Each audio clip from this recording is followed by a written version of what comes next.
एक हफ़्तो अॻु पीर ॻोठ में बेदर्दी सां क़त्ल कयल ॿारड़ी मोनिका लारिक जे क़त्ल में मुलविस जवाबदारनि जी गिरफ़्तारी लाइ कंबर में PTI कारकुननि तरफ़ां वॾो एहतिजाजी मुज़ाहिरो कयो आहे। असां जेको आहे सो IG सिंध खे अपील था कयूं त जेके असुल कातिलनि सरेआम जेको अचनि ऐं रोज़ मासूम ॿार के दरंदनि जा वैश्यनि जे हथों क़त्ल था थियनि ऐं रोज़ कंहिं घर में लाश थो अचे, कॾहिं कंहिं शहर में, कॾहिं कंहिं शहर में, कॾहिं कंहिं शहर में।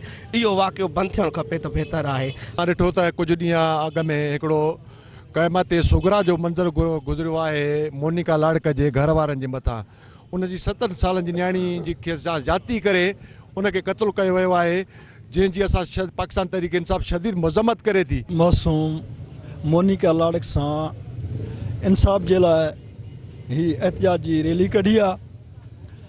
असां हुकूमत का मुतालबो था कयूं त फिलफोर कातिल गिरफ़्तार कया वञनि। सॼी सिंध जो जीव झोरे विधो आहे। असीं इन जी पाकिस्तान तहरीक इंसाफ़ तरफ़ां शदीद मुज़म्मत था कयूं ऐं मोनिका लाड़क जा कातिल फिलफोर गिरफ़्तार करे उन्हनि खे इबरतनाक सज़ा ॾिनी वञे। IG सिंध पुलिस खां इहो मुतालबो कयो आहे त मोनिका लाड़क जे कातिलनि खे गिरफ़्तार करे इबरतनाक सज़ा ॾिनी वञे ऐं सिंध में जेकी मासूम ॿारनि सां वाक़िया थियनि था इन्हनि खे ॿुझो ॾियण लाइ को क़दम खयो वञे। कैमरामैन अली अकबर सां गॾु रहीम मंगी, सिंध TV न्यूज़, कंबर।